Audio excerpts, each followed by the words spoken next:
sadar dalam sholat, jalan menuju puncak makrifat. Banyak manusia sholat, namun hatinya lalai. Syair ini mengupas perjalanan menuju sholat sejati, sadar, hadir, dan berserah. Bukan hanya gerakan, tetapi penyaksian hati di hadapan Allah. Jangan biarkan sholat lalai membawa kita menuju su'ul hatimah. Mari temukan puncak makrifat, tentang sholat yang benar-benar hidup. Wahai jiwa yang mendamba, apakah engkau sadar saat berdiri? Apakah engkau hadir saat bertakbir? Apakah hatimu bersujud? Ataukah hanya jasadmu yang tunduk? Sungguh celaka orang-orang yang sholat, yaitu orang-orang yang lalai dari sholatnya.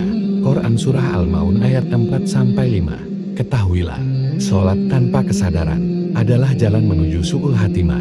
Na'udzubillah min zalik. Sholat, gerbang pertama. Sholat adalah tiang agama. Sholat adalah nikrat ruhani. Namun, betapa banyak yang sholat, tetapi tidak berjumpa dengan Tuhannya. Sesungguhnya amalan yang pertama kali dihisab dari seorang hamba pada hari kiamat adalah sholatnya. Hadis riwayat Tirmizi. Wahai manusia, engkau berdiri, namun hatimu mengembara. Engkau ruku, namun pikiranmu berlari. Engkau sujud, namun nafsumu berbisik. Lalai dalam sholat, ketika lisan melafazkan ayat, namun hati melayang tanpa arah. Ketika jasad bersujud, namun ruhnya tertidur. Maka itulah sholat orang-orang celaka. Maka kecelakaanlah bagi orang-orang yang sholat, yaitu orang-orang yang lalai dari sholatnya. Quran Surah Al-Maun ayat 4-5. Sholat seperti ini, jika terus dipertahankan, akan menjadi beban, akan menjadi saksi kebinasaan. Bisa jadi seseorang sholat, dan tidak ditulis untuknya dari sholatnya kecuali 1/10, atau 1/9, atau 1/8, sampai 1/19 bagian. Hadis riwayat Abu Dawud. Puncak makrifat dalam sholat. Sholat yang sejati adalah sholat yang hidup, adalah sholat yang fana, adalah sholat yang meleburnya aku dalam dia. Bersujudlah dan dekatkanlah dirimu kepada Allah. Quran Surah Al-Alaq ayat 19. Saat takbir, segala dunia terhenti. Saat Al-Fatihah, segala suara lenyap. Saat ruku, engkau tenggelam dalam ketundukan mutlak. Saat sujud, hanya ada dia dan tidak ada engkau. Kesadaran dalam sholat. Wahai jiwa, sholatmu adalah cermin cintamu. Sholatmu adalah wajah ruhmu. Apakah engkau tidak malu menghadap raja segala raja dengan hati yang kosong?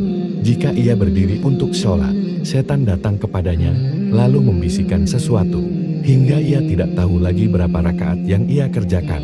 Hadis riwayat Bukhari. Sholat yang sadar adalah sholat yang seluruh hatinya terarah, adalah sholat yang seluruh jiwanya tenggelam dalam samudera tauhid. Bahaya su'ul hatimah. Jangan kau remehkan kelalaian kecil dalam sholat, karena kematian datang tiba-tiba. Bisa jadi engkau meninggal dalam sholat yang lalai.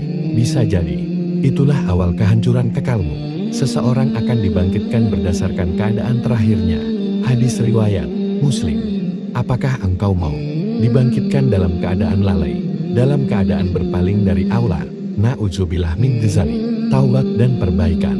Kini masih ada waktu. Sebelum pintu tertutup rapat, bertaubatlah, perbaikilah sholatmu. Wahai orang-orang yang beriman, bertaubatlah kepada Allah dengan taubat nasuha. Quran Surah At-Tahrim ayat 8. Hadirlah dalam sholatmu. Sadarilah setiap takbir, setiap ayat, setiap sujud. Tegakkan hatimu dalam zikir. Tenggelamkan jiwamu dalam cinta kepadanya. Ciri sholat orang makrifat. Saat takbir, ia hilang dalam keagungannya. Saat membaca Al-Fatihah, ia berbicara langsung dengan Tuhannya. Saat ruku, hatinya hancur dalam penghinaan diri. Saat sujud, ia lebur dalam samudra kasihnya. Saat salam, ia kembali ke dunia dengan membawa cahaya. Sesungguhnya, dalam sholat itu ada ketenangan. Hadis riwayat Bukhari. Sholatnya adalah perjalanan dari kesadaran menuju peleburan, dari zahir menuju batin, dari aku menuju Allah. Wahai pencari makrifat, jangan biarkan sholatmu menjadi sekadar rutinitas. Bangunkan ruhmu dari kelalaian. Tegakkan sholatmu dengan seluruh jiwamu. Peliharalah semua sholatmu dan peliharalah sholat wusta. Dan berdirilah untuk Allah dalam sholatmu dengan khusyuk. Quran Surah Al-Baqarah ayat 238. Ingatlah, puncak makrifat bukan sekadar mengenal, tapi tenggelam dalam kesadaran tanpa henti. Dalam tiap sujud, dalam tiap napas, dalam tiap detik, Semoga Allah karuniakan kita sholat yang sadar, sholat yang menghidupkan jiwa, sholat yang menyampaikan kita kepada wajahnya yang maha agung. Amin.